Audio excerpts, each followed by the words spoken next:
Las puertas de la ley, por Rabbi Zev Greenblatt. Primera parte, capítulo 4. Preparación para el rezo, el minyan y la sinagoga. Preparación para el rezo. Ley 1. La oración tiene la significación de comparecer ante el Rey de Reyes. Por lo tanto, la persona debe prepararse cuando se dispone a orar. Está escrito en los libros de los profetas: prepárate para encontrarte con tu Dios, Israel. La presentación ante Dios requiere de preparación y reflexión. Cuando la persona se disponga a rezar, deberá sentirse como se siente quien se prepara para el encuentro con un rey o un ministro importante. Ley 2. Es necesario vestirse de manera honrosa y adecuada para rezar. Al orar hay que vestir ropas que, según sea costumbre en el lugar de que se trate, vestiría para una cita con una persona importante. Quien acostumbre a usar sombrero en la calle, deberá usar sombrero al rezar. Cuando uno reza en su casa, también deberá vestirse de modo adecuado. Estos preparativos ayudan a la persona a disponer su corazón para presentarse ante el soberano del universo e imprimir en él la importancia de la oración. Es una buena costumbre hacer caridad antes de la oración, ya que está escrito: yo contemplaré tu rostro con rectitud. Zedek. Salmos, capítulo 17, versículo 15. Término relacionado con la caridad, Sedaká.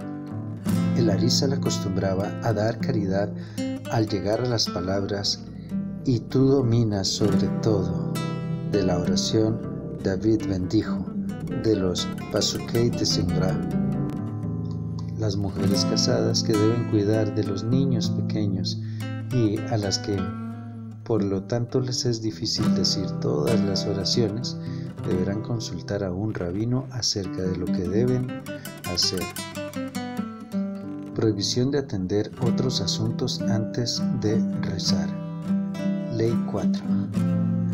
Desde el momento en que se puede pronunciar la oración matutina y hasta después de rezar, está prohibido ir a saludar a un amigo. Sin embargo, si una persona se encuentra con su amigo en la calle, podrá decirle el clásico shalom.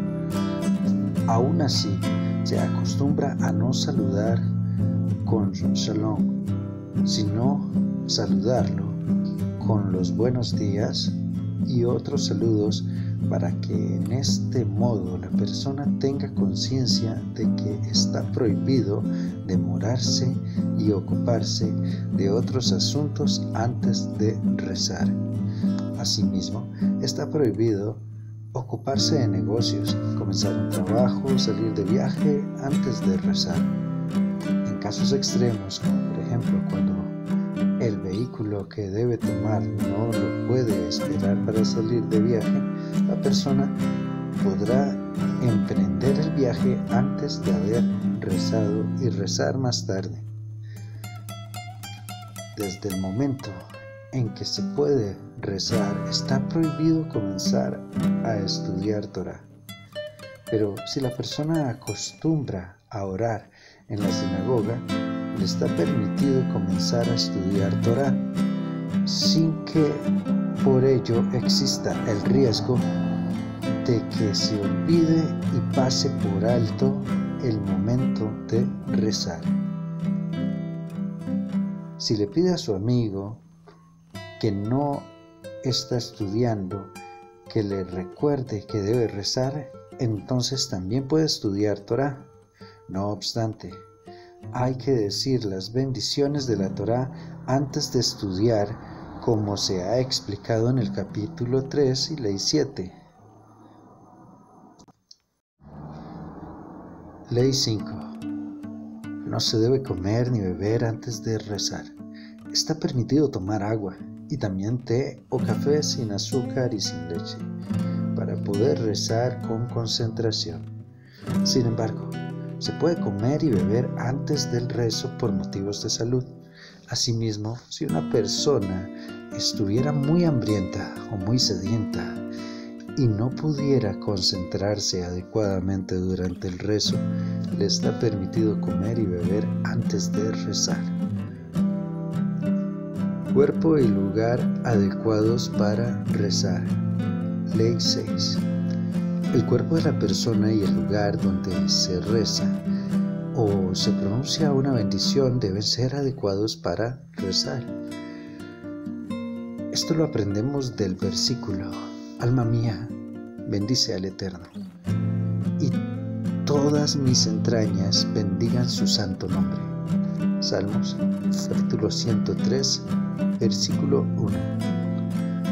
El cuerpo de la persona debe ser digno de bendecir y exaltar a Dios.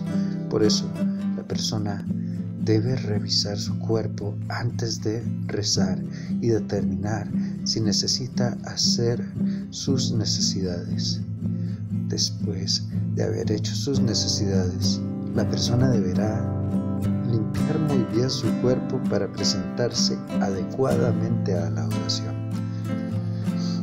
En el momento de recitar bendiciones o pronunciar palabras de la Torá, debe haber una separación entre la parte superior y la parte inferior del cuerpo, lo cual se hace mediante un cinturón o una prenda unida al cuerpo. Ley 7. Está escrito en la Torá: el Eterno tu Dios se pasea por tu campamento. Así pues, que tu campamento sea santo. Deuteronomio capítulo 23, versículo 14. De este versículo aprendieron nuestros sabios, Berajot 25, que en todo lugar en que Dios camine con nosotros, o sea, en todo momento en que estamos ocupados en temas sagrados, nuestro lugar debe permanecer santo. Por eso hay que tener cuidado de que no haya malos olores, pañales de bebés sucios y cosas parecidas en el lugar donde se reza. Estas leyes también se aplican al estudio de la Torá. Está prohibido pensar en temas de Torá o decir palabras santas y rezos en el cuarto de baño o el baño público, y también cuando uno está frente a la puerta abierta de alguno de estos lugares. Está prohibido rezar en cualquier lugar sobre el que hay dudas acerca de si está limpio o no hasta después de haberlo revisado. En caso de enfermedad, en un hospital o en casos similares en los que no exista la posibilidad de mantener el cuerpo o el lugar limpio, es necesario consultar a un rabino acerca de cómo comportarse. Ley 8. No se debe rezar delante de una mujer que no esté vestida modestamente. Más adelante en el capítulo 38, ley 8, se explicará ¿qué se considera un vestido modesto para una mujer según la ley de la Torá? Asimismo, no se debe rezar en presencia de una mujer casada cuyo cabello esté descubierto. Ley 9. Hay que cuidarse de no escuchar a una mujer cantando mientras se reza y estudia Torá. Aun si una persona no está rezando o estudiando Torá, es necesario cuidarse de no escuchar a una mujer cantar. Si uno se encuentra en un lugar donde se escucha a una mujer cantar y no puede abandonar el lugar o hacer algo al respecto, le está permitido rezar y estudiar Torá, pero debe poner especial cuidado en dirigir su atención a los temas sagrados y no al canto de la mujer. Lavado de manos para el rezo. Ley 10. Antes de cada uno de los rezos, por la mañana, por la tarde, por la noche, hay que lavar las manos con agua. Este lavado se denomina Netilat Yadayim Letefilá, lavado de manos para el rezo. Antes de las oraciones no se dice la bendición al Netilat Yadayim, salvo la bendición al Netilat Yadayim que está incluida en las bendiciones matutinas que se dice por la mañana, como se mencionó anteriormente. Limpieza de las manos. Ley 11. Al orar, la persona debe cuidarse de no tocar con sus manos los lugares del cuerpo y el cabello que generalmente están ocultos. Lo mismo se aplica al estudiar Torah y al comer. Ley 12. No se debe orar o pronunciar bendiciones con las manos sucias, o sea, cuando estas han tocado los zapatos o los lugares cubiertos del cuerpo y cosas similares. Se consideran lugares cubiertos del cuerpo, las piernas y también el brazo desde el codo hacia arriba. Asimismo, no se debe orar si se ha tocado el cabello con las manos. Ley 13. Si la persona toca alguno de los lugares cubiertos, entonces deberá lavarse las manos con agua. Si la persona se encuentra en medio de la oración de las 18 bendiciones, en cuyo caso no podría moverse de su lugar, entonces deberá limpiar o frotar sus manos en una prenda o en la pared y otros objetos similares.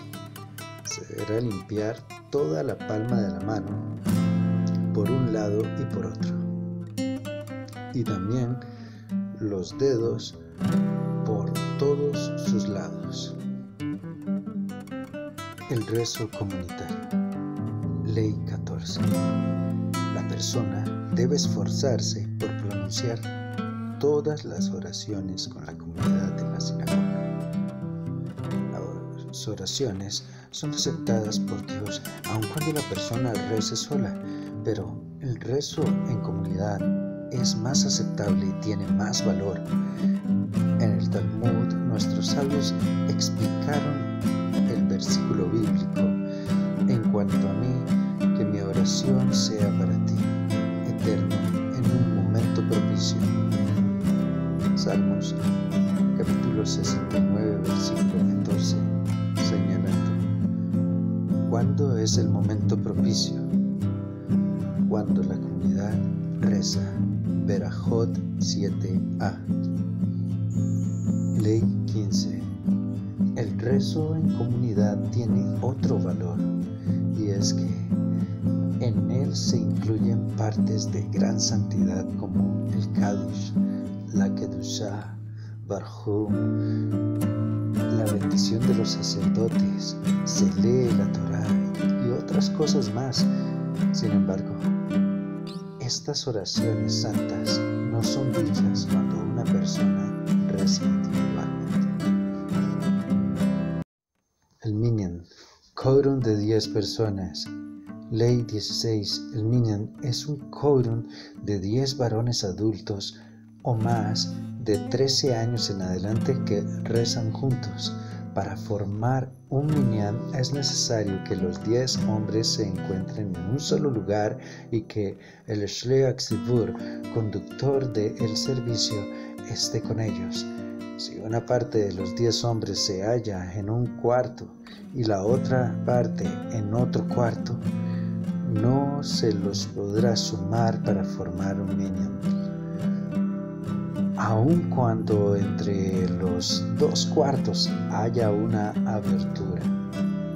Sobre esta ley hay muchos detalles legales importantes.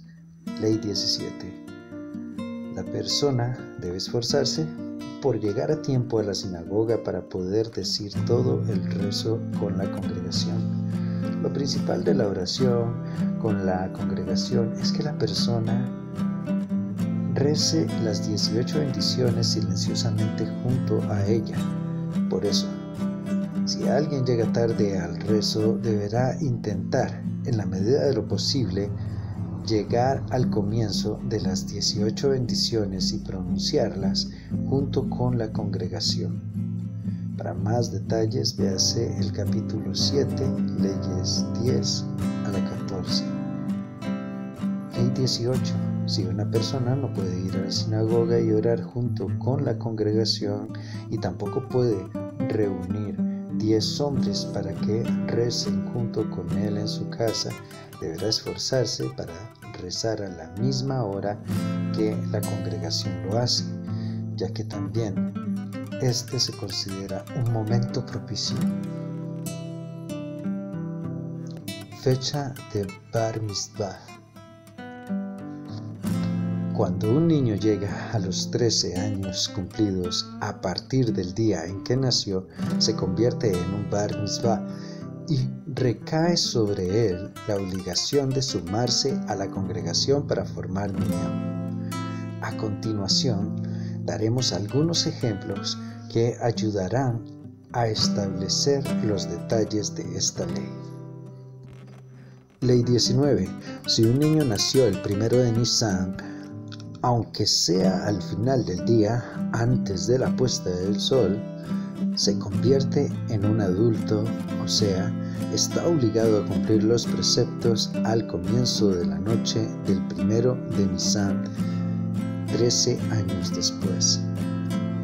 Ley 20. Si un niño nació en el mes de Adar de un año normal, es decir, un año que solo tenga un mes de Adar, como por ejemplo si nació el 20 de Adar y el año en que se convierte en mayor es un año bisiesto, en ese caso no se convierte en un adulto hasta el 20 de Adar Shni, el 20 del segundo mes de Adar. Si nació en el mes de Adar Rishon, el primer mes de Adar de un año bisiesto, y el año en que se convierte en adulto también es un año bisiesto, entonces se convertirá en adulto en el mes de Adar Rishon. Si nació en el mes de Adar de un año bisiesto, ya sea que haya nacido en el primero o en el segundo mes de Adar, y el año en que se hace adulto es un año normal, entonces se hará adulto en el mes de Adar de ese año. Estos cálculos son también adecuados con respecto al Bat Mitzvah de una niña, que es cuando han transcurrido 12 años desde su nacimiento, es decir, un año menos que un niño. Estos cálculos se hacen solamente de acuerdo con las fechas hebreas. Cuando hay dudas acerca de cuál es la fecha hebrea de nacimiento, será necesario aclarar el asunto para saber desde qué día el niño y la niña están obligados a cumplir los preceptos como mayores. La sinagoga. Ley 21. La sinagoga es un lugar especial designado para el rezo. Las oraciones dichas en este lugar tienen un gran valor. Por eso la persona debe esforzarse por rezar en la sinagoga junto con la congregación. En el caso de que una persona no encuentre minyan y tenga que rezar individualmente, deberá hacer lo posible por decir sus oraciones en una sinagoga, pues es un lugar de santidad y las oraciones dichas allí son aceptadas por Dios. Ley 22. La persona debe elegir un lugar fijo para rezar dentro de la sinagoga y no debe cambiarlo mientras no sea necesario. Vemos así que Abraham designó para sí un lugar fijo para rezar, como está escrito. Abraham se levantó de mañana y fue al lugar donde había estado antes delante del Eterno. Génesis capítulo 19, versículo 27. Cuando uno rece individualmente en su casa, debe hacerlo en un lugar donde no sea molestado durante la oración. Ley 23. Es bueno apresurarse para llegar a la sinagoga y también cuando uno se dirige a cumplir un precepto, como está escrito, nos apresuraremos a conocer al Eterno. Oseas capítulo 6, versículo 3. Y también está escrito, correré por el camino de tus preceptos. Salmos capítulo 119, versículo 32. No obstante, está prohibido apresurarse o correr al salir de la sinagoga, salvo que sea para cumplir un precepto o estudiar Torá. Asimismo, dentro de la sinagoga no se debe correr, sino caminar con respeto y reverencia. La santidad de la sinagoga. Ley 24. La santidad de la sinagoga es muy grande.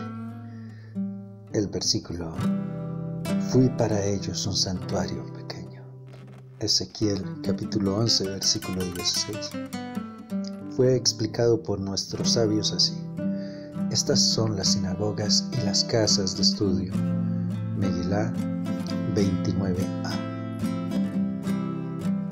La santidad de la sinagoga es semejante a la del templo, y se nos ha advertido que debemos temer a Dios, que habita en estos lugares, como fue dicho: y mis sagrados lugares temeréis.